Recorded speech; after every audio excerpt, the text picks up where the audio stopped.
Hey guys, Soberoni of G&A Reviews here with an event guide for the upcoming Rashomon event. As with all my guides, this is going to be a very in-depth guide covering everything from which servants are in the gacha and raid up, to the most effective strategies for creating a good team to conquer the raid event. So this is going to be a longer video than normal, and to help you guys out, I included timestamps in the description below so you can just jump ahead to whatever part of the video you want to hear. And I should also note that in order to participate in this event, you have to have cleared America, which is the latest singularity, so make sure you take care of that. It's on half AP right now. But without further ado, let's just get right into the event itself and talk about the newest servant in the game. The new servant we're getting for this event is Shuten Doji. She is a 5-star assassin with a max attack of 11,993 and a max HP of 12,825.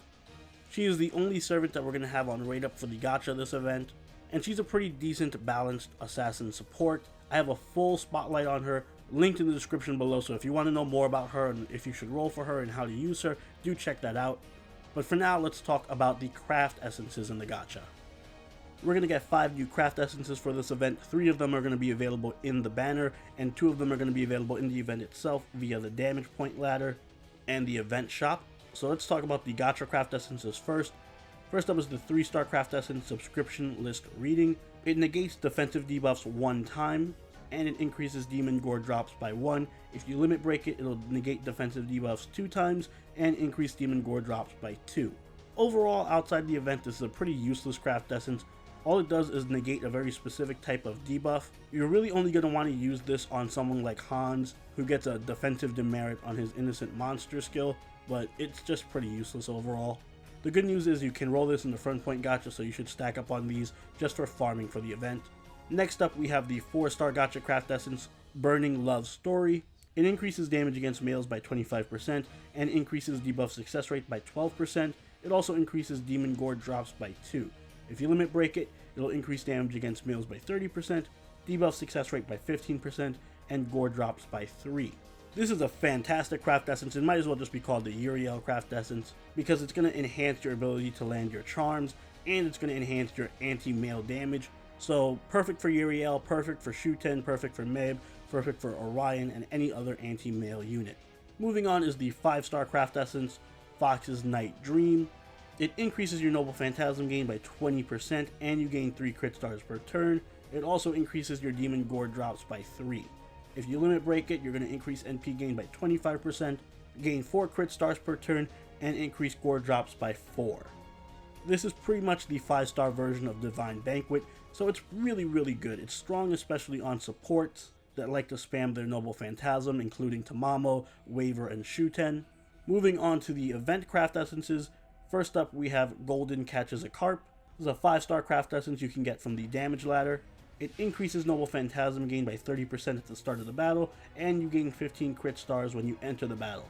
It also increases the attack of all allies, including sub-members, by 50% for this event.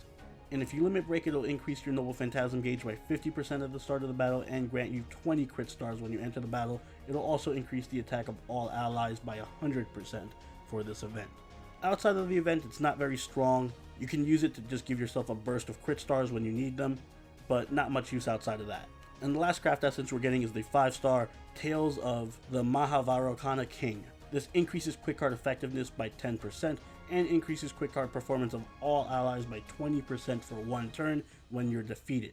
It also increases the attack of your servant by 200% for the event itself. And if you limit break it, it's going to increase your quick card effectiveness by 15%, increase quick card effectiveness of all allies by 30% when you're defeated, and increase your attack by 300% for this event.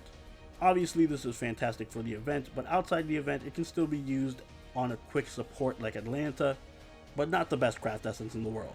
And that covers the craft essences, so let's move on to the event shop.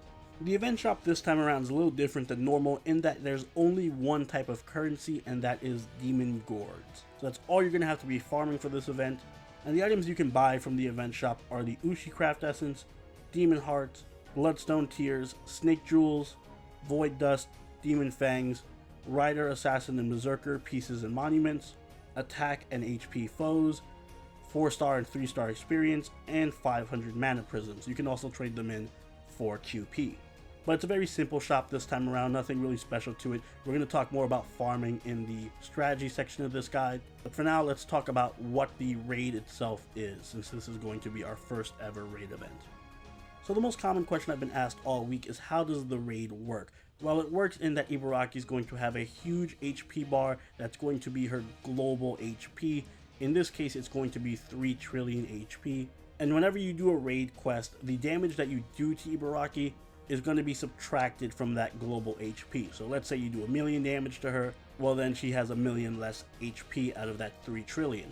Now, this is going to be a collective effort, so it's not just calculating damage that you're doing, but it's calculating the damage that everyone playing the game on the server is doing. So you personally don't have to deal 3 trillion damage, just the entire player base collectively has to deal that much damage. There's going to be 7 phases to this raid, and that basically means that Ibaraki is just going to have 7 different health bars, and each phase is going to be timed. There's different times depending on how much HP she's going to have, usually fluctuating between 2 days and 5 days. And once her HP reaches 0, you're basically going to do a very easy story quest, and then you can continue farming the raid for more damage points and demon gourds for the shop, until the timer reaches 0, and then the next phase begins and you rinse and repeat. And that's pretty much it. The only other major thing to note is that you're not going to be using AP for this event. Instead, we have a new system called BP, Battle Points. And it's essentially the same thing as AP. You pay BP so that you can enter the raid missions the same way you would do with AP and free quest. The only difference being that you have a maximum of 6 battle points, and it's not affected by level. Whether your character is level 1 or you're level 130, everyone has 6 battle points. Battle points replenish just like AP, except they replenish at a rate of 1 per 60 minutes or 1 battle point every hour. And the raid missions cost between 1 to 3 battle points each, so use them wisely. And apples won't refill your battle points the way they do with AP. Instead, there's a new thing, rice, that's going to be used to refill your battle points. It's a completely separate system, but it functions the same way that AP does. All this to say, you're not going to really need apples for this event.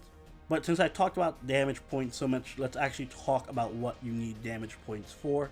Damage points are exactly what they sound like. It's just a count of how much damage you've done to Ibaraki in total.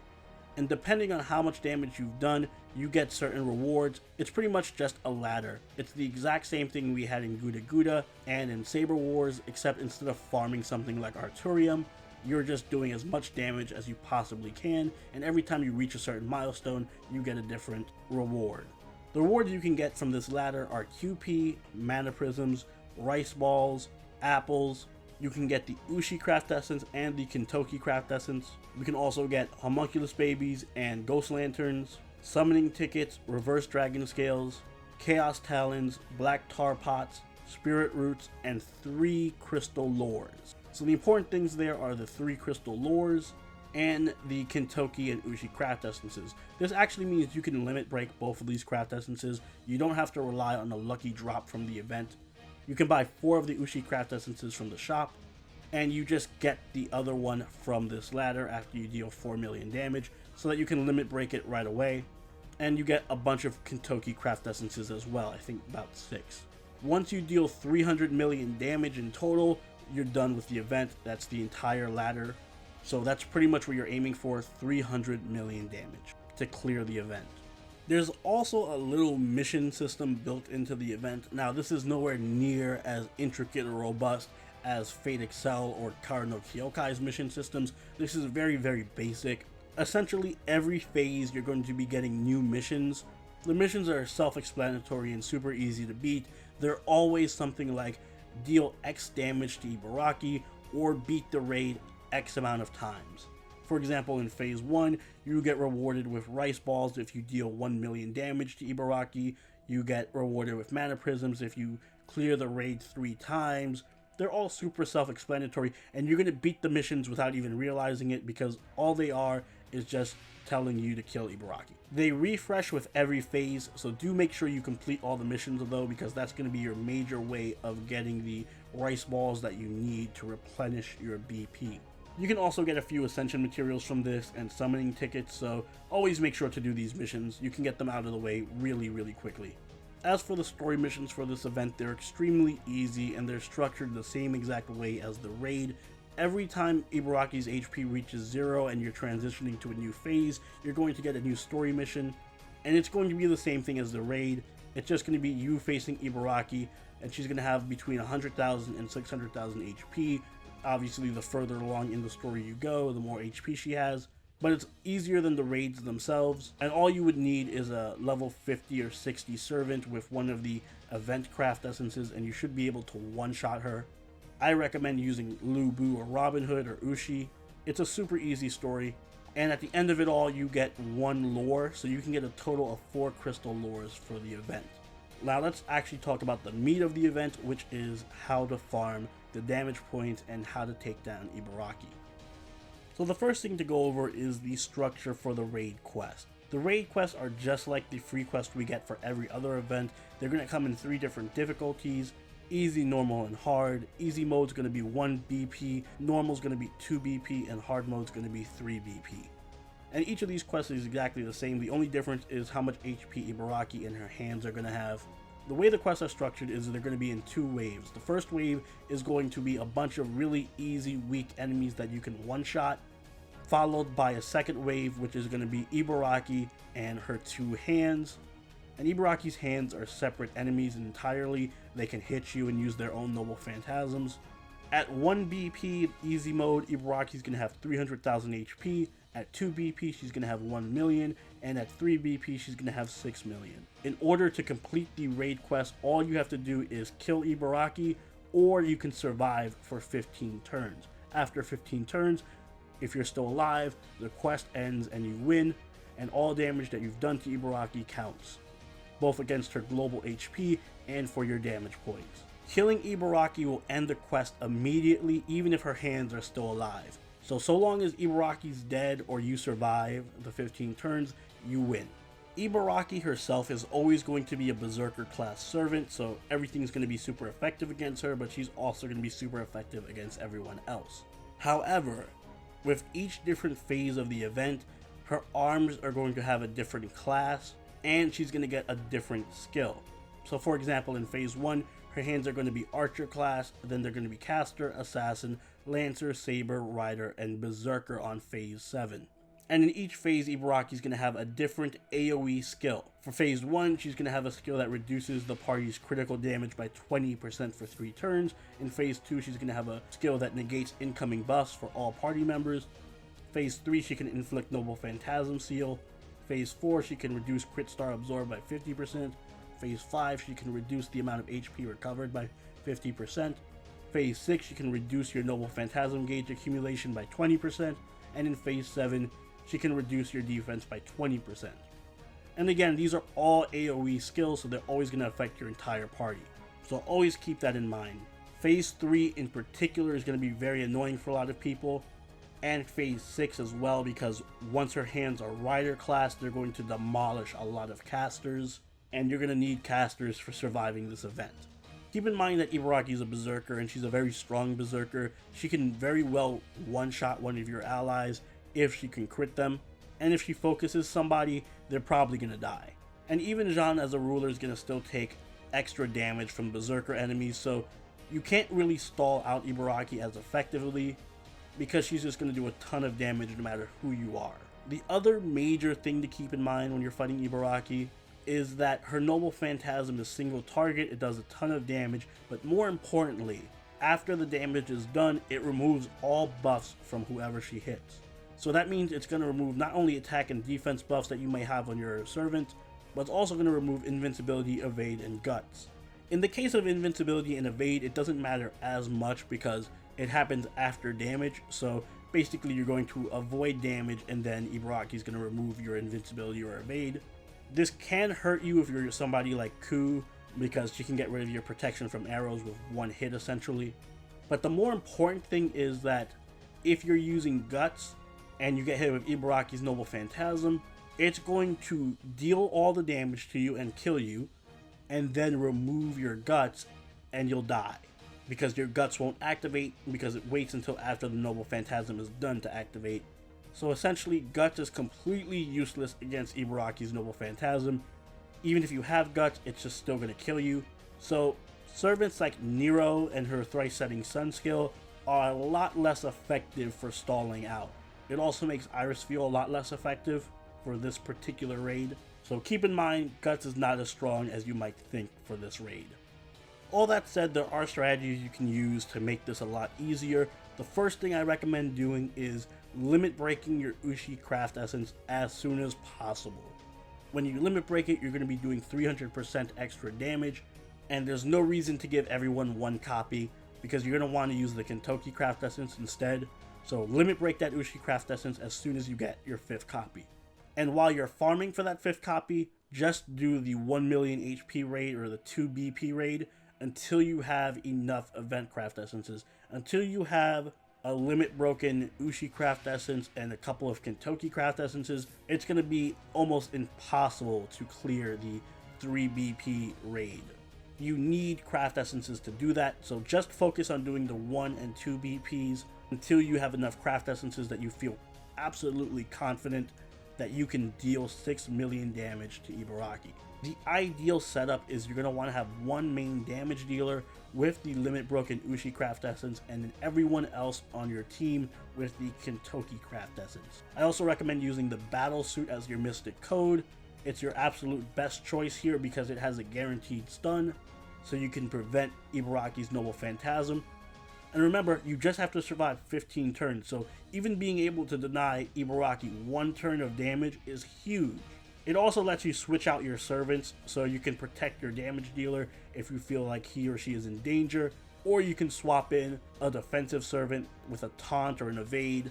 And because Ibaraki is a berserker and she can get rid of your guts, it's going to be very difficult to stall her out. But still, you're going to have to try, so I recommend using a team with 1 or 2 damage dealing servants at most. You don't want more than 2 damage dealers because then you're just not going to have enough defense and Ibaraki is going to absolutely melt your entire team.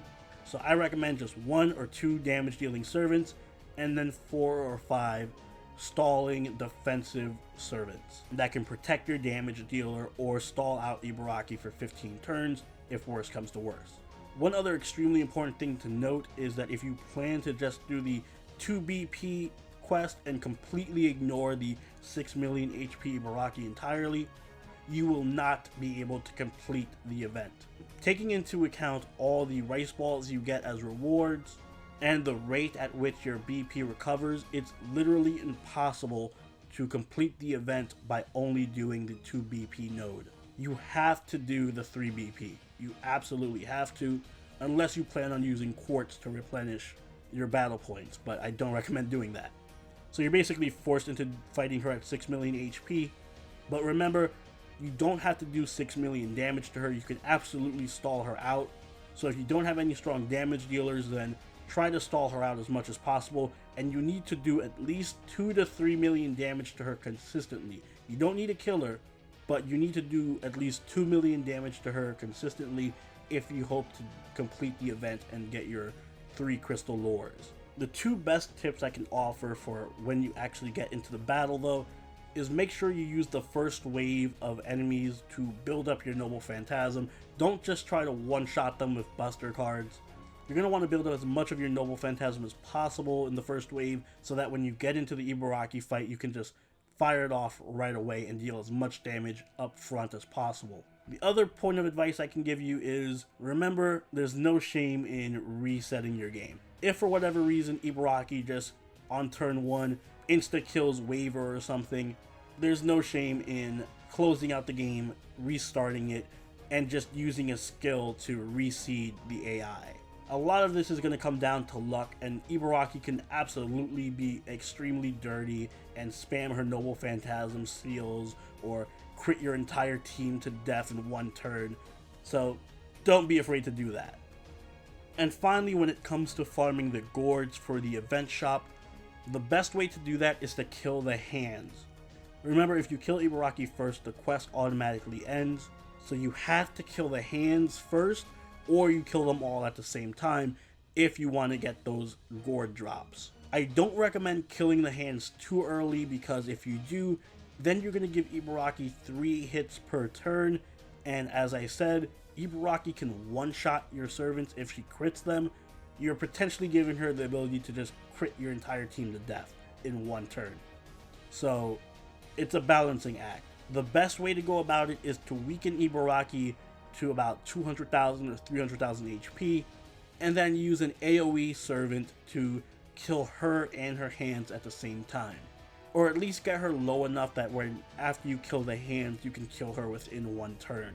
Otherwise, you're going to let her run wild and just decimate your entire team. For that reason, I suggest when you're farming for Gourds, do the 2 BP node. It's just so much easier to manage Ibaraki when she has 1 million HP, and it's just so much easier to farm the 2 BP node for Gourds, because you can easily do 500,000 or 600,000 damage to her, kill her hands, and then kill her next turn. So if you are farming for Gourds, do the 2 BP, and remember, you're either going to want to kill them all at the same time, or weaken Ibaraki a lot, and then kill her hands first. And finally, let's talk a bit about servant recommendations. So I'm also going to recommend some silver and bronze servants for the free-to-play players who may not have a bunch of 5 stars. This event is actually very doable with just 3 stars and lower, but you're absolutely going to at least need waiver. If you plan to build an entire free-to-play team, just make sure you have a friend with waiver, because he's going to be absolutely necessary for this event.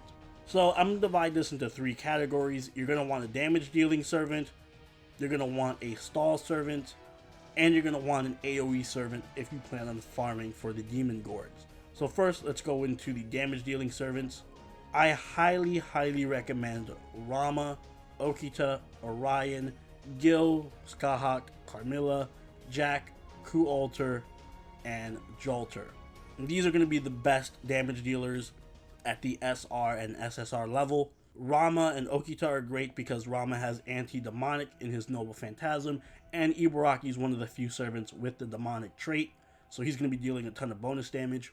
Okita just does a lot of damage in general, especially with her Noble Phantasm, and she has an evade, so that comes in handy, gives her a bit of defense.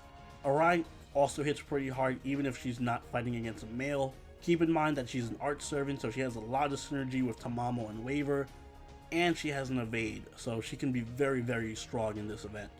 Gil is Gil, he's going to be doing a lot of damage against everybody. Skahak is absolutely fantastic and probably one of the best servants you can pick for this event because she does a tremendous amount of single target damage, and she also stuns Ibaraki, so 2 for the price of 1, plus she has an evade. Carmilla and Jack are going to be fantastic because they have anti-female. Jack has an evade as well. Ku Alter is Ku Alter, he's going to do a ton of damage, and he has survivability. And finally, Jolter is Jolter, she's going to do a ton of damage. For the free-to-play players, I recommend Robin Hood, Lubu, Ushi, and Shiki. Robin Hood is the best thing you can go with here. He's going to do a tremendous amount of damage, easily in the millions with his Noble Phantasm. Lubu isn't going to be doing as much, but he's also a good secondary option. Shiki should be doing a lot of Noble Phantasm damage if you have her at Noble Phantasm 5. Plus she has an evade, and Ushi herself can do a lot of Noble Phantasm damage and has an evade as well. So those are your best damage dealers for free to play. Moving on to the best defensive stall servants for this event.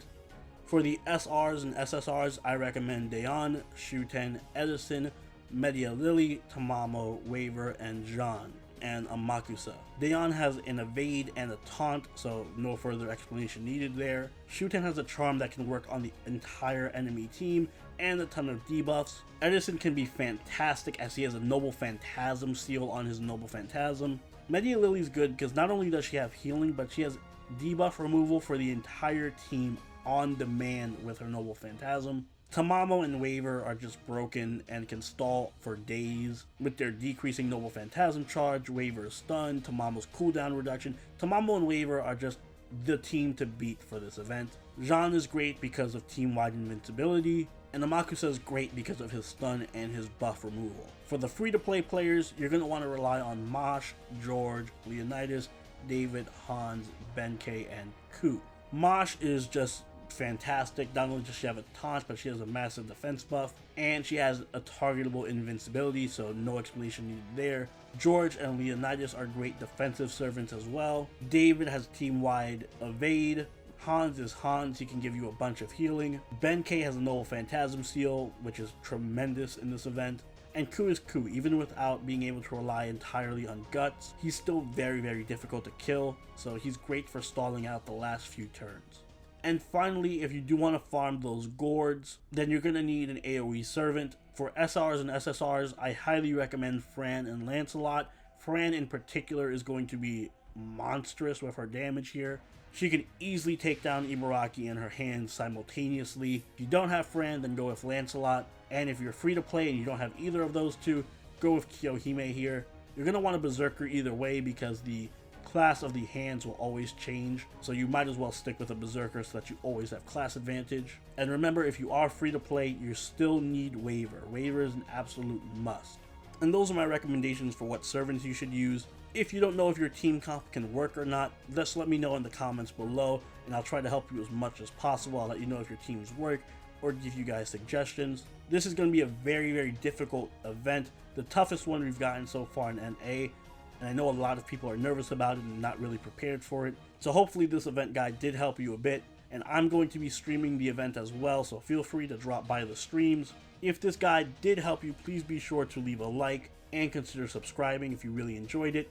Look forward to more Fate Grand Order content as always. If you haven't already, do join the party over at our Discord and follow us on Twitter. I wish you all luck if you're rolling for Shuten, and I wish you all luck in this raid event. Until next time guys, Soberoni out. Later.